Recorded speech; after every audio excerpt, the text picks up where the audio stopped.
Hola amigos de esta hermosa plataforma, ¿cómo están? Solito.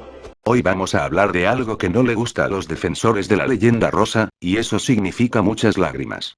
Hoy pondremos sobre la mesa todo lo que la gente ignora sobre Simón Bolívar, en pro de que la gente tenga una visión más clara de él, y que casi con total seguridad, ninguna institución educativa seria les ha mostrado hasta ahora. Fuimos timados. ¡Timados! Embaucados. ¡Fuimos embarajiñados! Eso ni siquiera existe. Algunos de estos datos van a ser perturbadores por su crudeza, y otros auténticas revelaciones. También habrá algunos datos que están dentro del campo de la especulación. Ahora sí, sin más preámbulos, que empiece el espectáculo.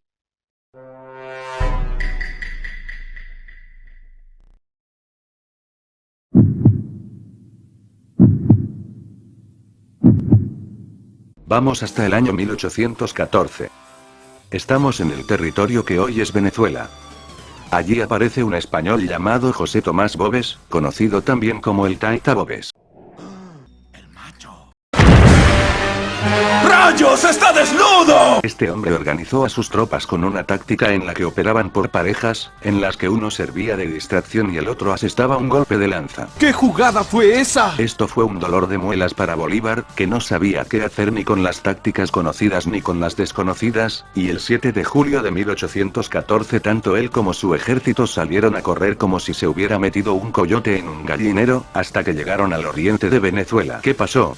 Pues porque la formación militar de Bolívar nunca fue completa, sino de lo más básica. Eso sin contar que solo poseía alguno que otro conocimiento teórico que sacó de Alejandro Magno, Julio César y Federico II de Prusia. En honor a la verdad, la fortaleza de Bolívar estaba en organizar la logística de su ejército, que nunca estuvo desatendido y nunca le faltó nada. Pero una cosa es eso y otra salir a decir que recibió educación completa en academias militares francesas, cuando en ninguna aparece que haya estudiado. En pocas palabras, Bolívar era un civil dotado de alguna que otra habilidad estratégica, pero nada más. En el aspecto netamente militar era un soldado del montón con delirios de grandeza. Ya. Tómense una águila y búsquense una prepago y a culir. Bolívar se casó con María Teresa Rodríguez del Toro en 1802, pero luego de 8 meses de matrimonio, María Teresa murió de fiebre amarilla y malaria en 1803. Luego de la muerte de María Teresa, Bolívar estuvo un tiempo en España y posteriormente se fue a París. Según la autobiografía de Bolívar, fue durante el año y medio que estuvo en París que aprendió lo poco que significaban las mujeres para él, y cómo a pesar de que se sentía atraído hacia las mujeres le resultaba muy fácil calentarles el oído, gozárselas y desecharlas. Bolívar tuvo una aventura en París con Fanny de Villars, a la que se refería como su prima porque supuestamente tenían una conexión genealógica que nunca pudieron demostrar.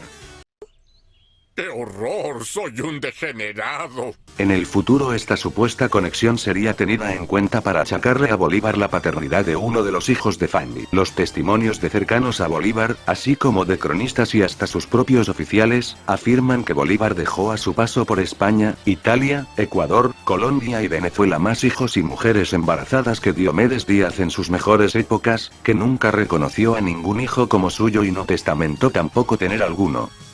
Seguramente Bolívar pretendía ser una especie de Gengis Khan de bajo presupuesto, como el que te llegaría si lo pides por Temu. ¡Ah, plebes! ¡Vengan, hoy sí van a cenar! A ver, Sabina, Honoria, Tránsito, Higinio, Ufano, Hilario, Jacinta, Cándido, Teodosia, Cástulo, Gervasia, Epifanio, Gaudelia, Eufemio, Eustaquio, Brígida, Melitón, Leonila, Nicanor, Martina, Régulo, Teodora, Teodulo, Tiburcio, Celso. No solamente era famoso por la hasta ahora incalculable cantidad de mujeres e hijos no reconocidos que dejó por ahí, sino también porque acostumbraba a exagerar acerca del tamaño de la matraca, diciendo palabras más palabras menos, que era tan grande como para partir panela de un garrotazo.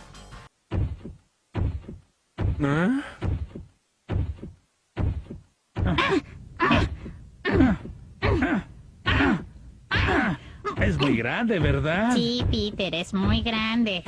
O sea que el grone del WhatsApp le quedó en pañales, según él. Oh, you must have very big penis. Evidentemente todas estas exageraciones acerca del armamento que según él decía portar, no era más que una forma de compensar aquello de lo que en realidad carecía. Otra cosa que saltó a la luz fue su predilección por las quinceañeras, y esto por lo que se sabe era cosa de familia, ya que el padre de Bolívar en sus años mozos era un reconocido depredador sexual de quinceañeras vírgenes. Uno de los puntos más alarmantes de este aspecto de Bolívar tenía que ver con el arzobispo de Caracas, ya que el pobre religioso muchas veces se vio obligado a esconder a muchachas jóvenes dentro de edificios sagrados para que Bolívar no se aprovechara de ellas. En 1816, Bolívar quería reanudar la revolución en el Caribe, y había fijado Isla Margarita como objetivo militar. Pero antes de cualquier cosa, quiso irse por la ruta más larga y ordenó hacer una parada en Saint Thomas para recoger a una mocita que tenía por ahí y que se llamaba Pepita Machado. Patricio, estás loco. No, estoy caliente. Ya se imaginarán cómo se puso cuando se dio cuenta de que la susodicha ya se había ido en dirección a Haití. Sin embargo, como no iba a dejar pasar la oportunidad de un polvo, la mandó traer de vuelta en un barco con varios hombres. El encargo de Bolívar duró 2 días durante los cuales sus tropas no se movieron y todavía pasarían un día y una noche más sin moverse, mientras Bolívar evidentemente sí se estaba moviendo en sus habitaciones con su moza. Ahora te voy a tocar la jalea. Los oficiales y las tropas estaban emputadísimos porque estaban ahí sin hacer nada y amenazaron con mandar a la mierda la campaña, pero solo uno se atrevió a largarse definitivamente, y ese fue el propio primo de Bolívar, Florencio Palacios. Cito a la historiadora María Arana en su libro, Bolívar, Libertador de América. Así como Marco Antonio había enfurecido a sus generales al retrasar una guerra por quedarse en el lecho con Cleopatra, Bolívar ahora enloquecía a sus oficiales con su líbido insaciable.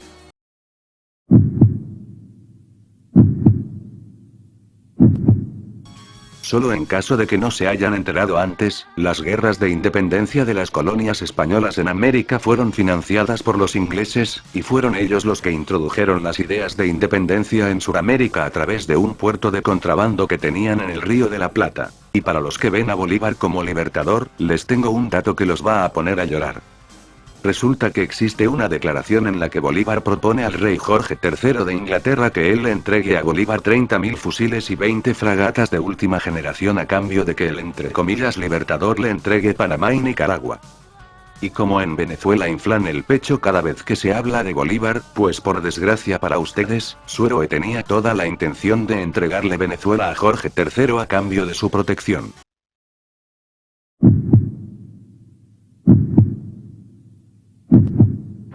Si todo lo que han escuchado hasta ahora sobre Bolívar les parece escandaloso, lo que viene ahora va a ser todavía peor. Ahora estamos a punto de abordar la faceta menos conocida de Bolívar, su faceta de genocida y de dictador. Esa faceta que durante más de un siglo han tratado de esconder. Pero tarde o temprano todo sale a la luz y todos tienen el legítimo derecho de saber la verdad. Vamos a empezar hablando de la Navidad Negra de Pasto, el 24 de diciembre de 1822. Los indígenas y los afros tenían mucha más libertad en Pasto que en el resto del territorio. España compensaba las pocas exigencias que tenía con la ciudad con muchas libertades sociales, económicas y culturales. Eran muy conservadores y veían con recelo las ideas de la Ilustración, defendían al rey tanto como a Dios, ya que eran muy católicos, y la ciudad tenía buena recaudación en impuestos. Palabras más, palabras menos, los pastusos estaban viviendo más que bien en esas circunstancias y querían mantener todas estas ventajas y beneficios que tenían. Además de que bajo la tutela del rey español podían estar más que a salvo de los abusos de los terratenientes y el resto de la élite criolla del momento. Es por esto que las ideas de la independencia causaban mucha preocupación y terror, además de que Bolívar quería introducir en la ciudad un modelo de gobierno libertario, quitándole impuestos al tabaco, el alcohol y otros productos. Bueno, tú estás pendejo, ¿o qué, hijo? Aquí Bolívar dio muestras de lo que ya había hecho en Venezuela y en Bogotá. Quería unificar los territorios sí o sí, someterlos a su liderazgo y sin importar cómo lo hiciera. Yo diría que el mundo entero debe aprender nuestras costumbres por la fuerza. Y tal como lo dijo, así lo hizo Bolívar en un movimiento centralista y autoritario. Declaró la guerra a muerte contra todo aquel que le llevara la contraria. Más adelante hablaré del decreto de guerra a muerte de Bolívar y de su confesión para que se den cuenta de la absoluta crueldad que mostraba y de cómo le importaba una mierda el derecho de libre determinación de los pueblos que forma parte del derecho internacional público. Desde 1810 los independentistas habían querido eliminar el reducto realista en el que se había convertido Pasto sin lograr resultados. La ubicación de la ciudad en medio de la cordillera de los Andes y en el nudo de los Pastos eran solo dos de los factores de la derrota independentista. Incluso el propio Antonio Nariño fue derrotado y capturado en uno de estos ataques en 1814 en la conocida Batalla de los Ejidos. ¡Secuestraron al señor Salchicha! Pero eso no habría logrado mayor cosa si no hubiera sido por un personaje en específico, al que se refiere el historiador Gerardo León Guerrero Vinuesa, y es el caudillo y militar realista Agustín Agualongo. ¡Ay, qué hombre tan salvaje, tan luchón! Eso me prende. Este hombre era un hueso duro de roer para los independentistas, y de hecho el actuar de Agualongo hizo que se ganara el respeto de indígenas, afros y mestizos que se pasaron al bando realista, e incluso los pastusos, hombres y mujeres no militantes estaban en el campo de batalla ayudando en lo que podían. La resistencia de los pastusos tenía a Bolívar tan harto que su odio a los pastusos fue aumentando. Estaba tan emputado que en varias cartas que le mandaba a sus generales consideraba a los pastusos como seres malditos y malvados. De hecho fue el propio Bolívar el que le dio a los pastusos la fama de brutos, y hasta el día de hoy se les sigue considerando brutos cuando evidentemente no lo son. ¡Retráctate! El profesor de la UNAD, Jaime Ernesto Paz Feliciano, agrega respecto a esto. Bolívar, con su aire libertario, no entendía cómo una región así tan pequeña lograba generar tanta resistencia. Al punto de llamarnos, también, espartanos o cartagineses, porque fue una resistencia muy férrea. Es dura de conquistar. La guerra contra Pasto fue aumentando porque para Bolívar la toma de la ciudad era tan importante como la aniquilación de los pastusos. Esta obsesión por parte de Bolívar llevó a los ejércitos de realistas y republicanos a enfrentarse más de una vez, y a lo largo de 1822 los republicanos fueron ganando una batalla tras otra. Respecto al camino hacia la conquista de Pasto, el profesor Jaime dice lo siguiente. Los intentos de Bolívar por ingresar a la ciudad nunca fueron de carácter diplomático, sino que fueron violentos. Caso concreto, la batalla de Bombona celebrada en abril de 1822. El triunfo de Bolívar sobre los pastusos llegaría en la Navidad de ese mismo año, pero lejos de ser olvidado por los pastusos, se ha ido implantando en su memoria, y la figura de Bolívar causa cada vez más repudio. 6 meses antes, Bolívar había firmado las capitulaciones para pacificar y unificar las provincias del sur y para integrarlas a la República de Colombia después de la batalla de Bombona. Y con respecto a esto, Jaime hace énfasis en que la historia oficial lo hace ver a él como ganador, pero todos sabemos en San Juan de Pasto que pierde, y que se generó de alguna forma un trato de conveniencia con la clase alta local, para evitar que fueran despojados de sus tierras, y esto determinó que el único ingreso de Bolívar a la ciudad fuera supremamente controversial. El resultado fue como esperaba. Pero el método fue de lo más estúpido. Sin embargo, a los pastusos y sobre todo a Agustín Agualongo les valían 3 toneladas de verga las capitulaciones. La intención de alzarse en armas contra Bolívar seguía ahí, y Agualongo, con un coronel español, empezaron a organizar la rebelión. Bolívar respondió reuniendo a los hombres más sanguinarios que tenía y los puso bajo las órdenes de Antonio José de Sucre. Estos hombres invadieron la ciudad el 23 y 24 de diciembre de 1822. No hay una cifra exacta sobre cuánta gente murió a manos de las tropas lideradas por Sucre y ordenadas por Bolívar. Algunas fuentes hablan de 500 muertos, otras de más de 1000. Y para colmo de males los sobrevivientes fueron exiliados, sometidos a reclutamiento forzado o encerrados en las cárceles.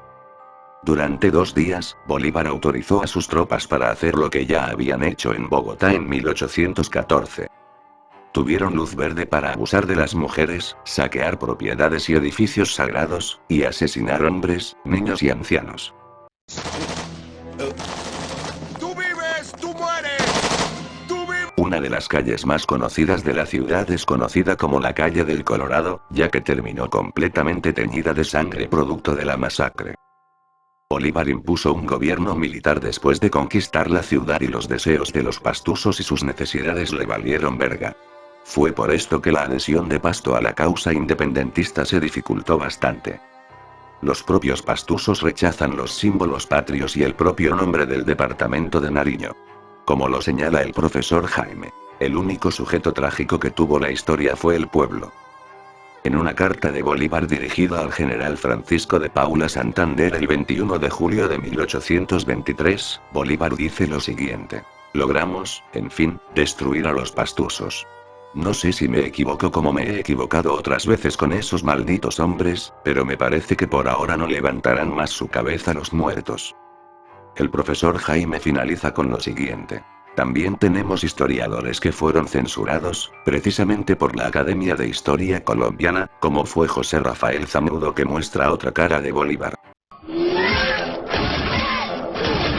van a poder silenciarnos! Como lo dije antes con el tema de Pasto, Bolívar hizo algo muy parecido en Bogotá durante el asedio de 1814. La Nueva Granada estaba atravesando por el período llamado la Patria Boba desde el grito de independencia de 1810 hasta 1816. Todos estaban divididos entre federalistas y centralistas y Bolívar estaba por sacar partido de esta situación. Llegó a la Nueva Granada a pedir ayuda después de perder la Segunda República de Venezuela. Por el apoyo de Bolívar y su presencia, la provincia de Tunja decidió someter a la de Cundinamarca y sumarla a la Unión. Sabes demasiado. Así que es amistad o muerte. A finales de 1814 Bolívar asume el mando de un ejército para someter a Cundinamarca en nombre de las Provincias Unidas de la Nueva Granada. La resistencia de Santa Fe de Bogotá a la amenaza de Tunja los llevó a un enfrentamiento que conocemos como el asedio y toma de Bogotá.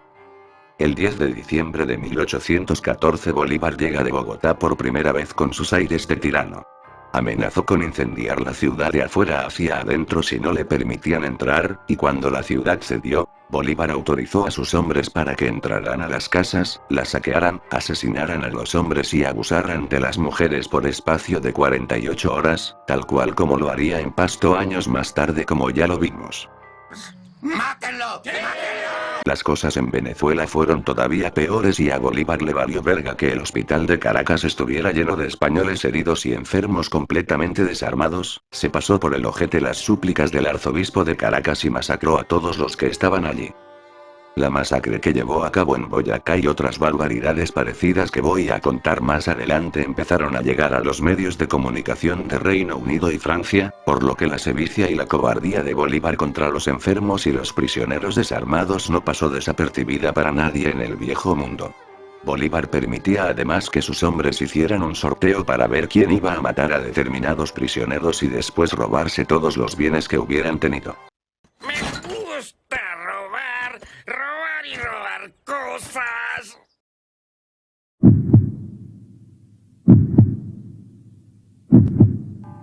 Para esta parte nos vamos a Trujillo en la actual Venezuela. El 15 de julio de 1813 Bolívar firmó el decreto de guerra a muerte en el que ordenó lo siguiente: todo español que no conspire contra la tiranía en favor de la justa causa por los medios más activos y eficaces, será tenido por enemigo y castigado como traidor a la patria, y por consecuencia será irremisiblemente pasado por las armas. Básicamente trataba como traidores y condenaba a muerte a todo español que no se rebelara contra la corona española. Lo más estúpido de todo es que Bolívar se creía con derecho de lanzar acusaciones de traición cuando él mismo traicionó a España cuando Napoleón I la invadió en 1808. Pobre debilucho, marica. Pero si pensaban que eso no era ya de por sí una hijueputada, lo que viene es peor. Le concedió un indulto a todos los criminales que se pasaran a las filas del Ejército Libertador sin importar qué tan atroces fueran sus crímenes. El texto dice así: vuestros hermanos os perdonan y lamentan sinceramente vuestros descarríos, en la íntima persuasión de que vosotros no podéis ser culpables y que solo la ceguedad e ignorancia en que os han tenido hasta el presente los autores de vuestros crímenes, han podido induciros a ellos. Traducción: revictimizó a las víctimas. El texto continúa así: contad con una inmunidad absoluta en vuestro honor, vida y propiedades. El solo título de americano será vuestra garantía y salvaguardia. Palabras más, palabras menos, en una forma de pensar abiertamente totalitaria, Bolívar creía que solo por ser compinches suyos y unirse a su ejército, los criminales podían salir de las cárceles y ser indultados.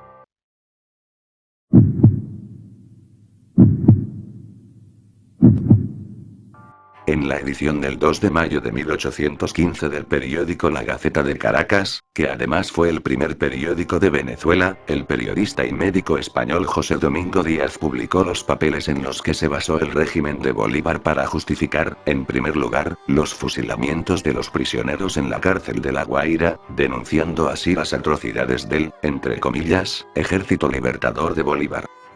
He aquí algunos apartados y una imagen digitalizada de la edición del periódico que nos ha llegado hasta nuestros días. 13 de febrero de 1814. En obedecimiento a la orden expresa del excelentísimo señor general Libertador para que sean decapitados todos los presos españoles y canarios reclusos en las bóvedas de este puerto, se ha comenzado la ejecución pasándose por las armas esta noche a cientos de ellos. 14 de febrero de 1814. Ayer tarde fueron decapitados 150 hombres de los españoles y canarios encerrados en las bóvedas de este puerto, y entre hoy y mañana lo será el resto de ellos. 15 de febrero de 1814. Ayer tarde fueron decapitados 247 hombres de los españoles y canarios, y solo quedan en el hospital 21 enfermos, y en las bóvedas 108 criollos. 16 de febrero de 1814. Hoy se han decapitado los españoles y canarios que estaban por enfermos en el hospital, último resto de los comprendidos en la orden de su excelencia. El mismo ejemplar de la Gaceta de Caracas señalaba que el 25 de febrero de 1814, en Caracas, se habían dado cumplimiento de las órdenes dadas por Bolívar. Cito los papeles. Habiéndose pasado por las armas, tanto aquí como en La Guaira, todos los españoles y canarios que se hallaban presos en número de más de 800, contando los que se han podido recoger de los que se hallaban ocultos. ¡Oh! 1, 2, 3 ositos decapitados, 4, 5, 6 ositos decapitados, 7, 8, 9 ositos decapitados, y aún me queda 1 millón por decapitar. Este es el profesor colombiano Daniel Emilio Rojas Castro, de la Universidad Grenoble Alpes. En el ejemplar número 35 de la Revista Colombiana de Estudios Militares y Estratégicos, publicó un artículo titulado La Guerra Total de Bolívar. Guerra, Política y Revolución en la Era de la Independencia, en que dice lo siguiente. La ejecución del decreto de guerra a muerte tuvo implicaciones inmediatas. En pocas semanas, casi todos los españoles y canarios capturados fueron asesinados. En el mismo escrito, Rojas señala que en febrero de 1814, Bolívar ordenó el fusilamiento de 886 prisioneros en Caracas, mientras que todos los pacientes españoles del hospital de La Guaira fueron asesinados a cuchilladas para conservar la munición. Rojas añade, el decreto de guerra a muerte fue el inicio de una guerra de exterminio que borró las fronteras entre combatientes y no combatientes. Si esta distinción era clara en los periodos de paz, en el entorno de violencia imperante, los límites entre un grupo y otro eran cada vez más difusos. La generalización de la violencia llegó al estamento militar a considerar que cualquier interacción entre militares y civiles de bandos contrarios podía convertirse en una amenaza para la independencia, y en este sentido, era legítimo atacar indiscriminadamente a militares y civiles que defendieran la soberanía del rey español. Con el decreto de guerra a muerte, la violencia dejó de ser uno de los resultados del proceso revolucionario, para convertirse en uno de los factores que configuraron todo el contexto político y militar de los enfrentamientos entre patriotas y monárquicos. Esta es la confesión de Simón Bolívar ante el Congreso de la Nueva Granada el 14 de agosto de 1813.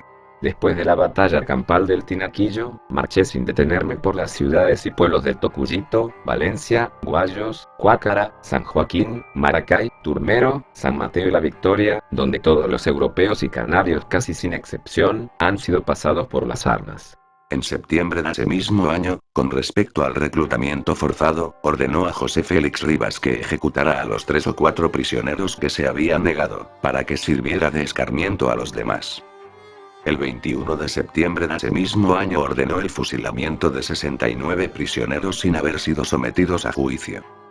El 4 de diciembre de ese año Bolívar derrotó a los realistas en Acarigua. Muchos soldados realistas, escapando de las bayonetas, se subieron a los árboles, y Bolívar dio la orden de bajarlos a tiros sin siquiera pedirles la rendición. Los que lograron escapar llegaron a un poblado llamado La Virgen, y hasta allá llegó Bolívar a continuar con la cacería. Los realistas, fatigados por la fuga y desarmados, se rindieron y Bolívar ordenó que esa misma noche fueran ejecutados.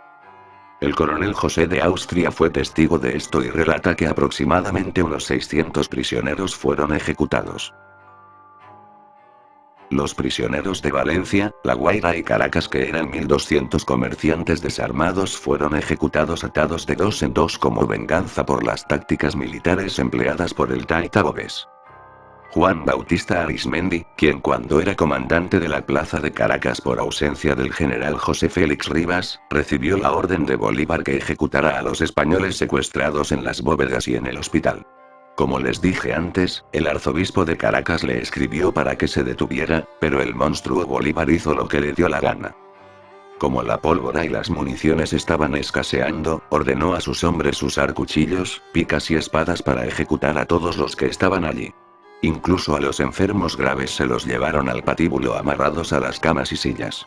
Los que tuvieron la mala suerte de sobrevivir a las armas blancas tuvieron un destino más cruel, y los que no terminaron con la cabeza aplastada bajo enormes piedras terminaron incinerados cuando todavía agonizaban.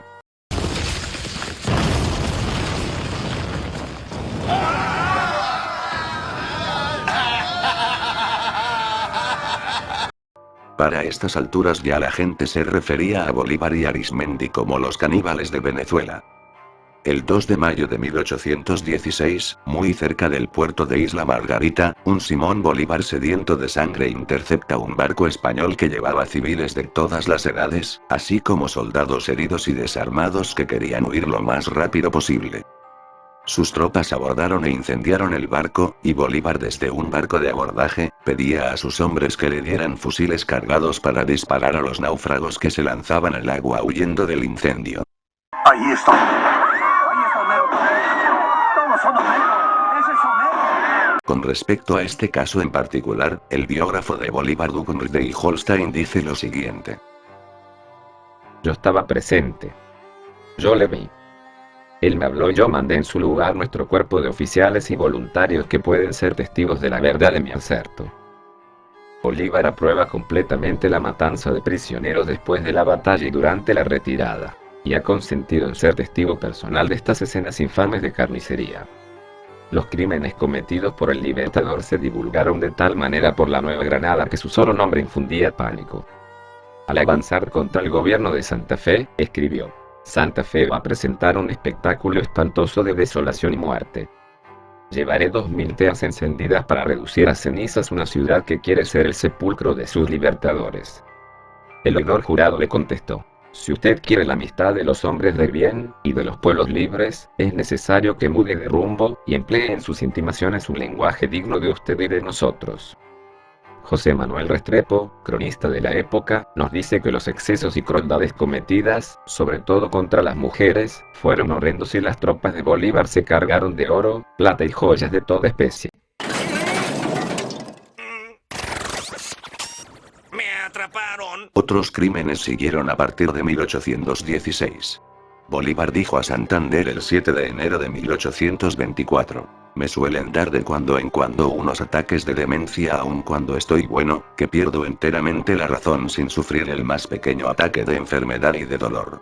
Como todavía falta más por contar sobre el tirano Simón Bolívar, tendré que dividir el vídeo en dos partes.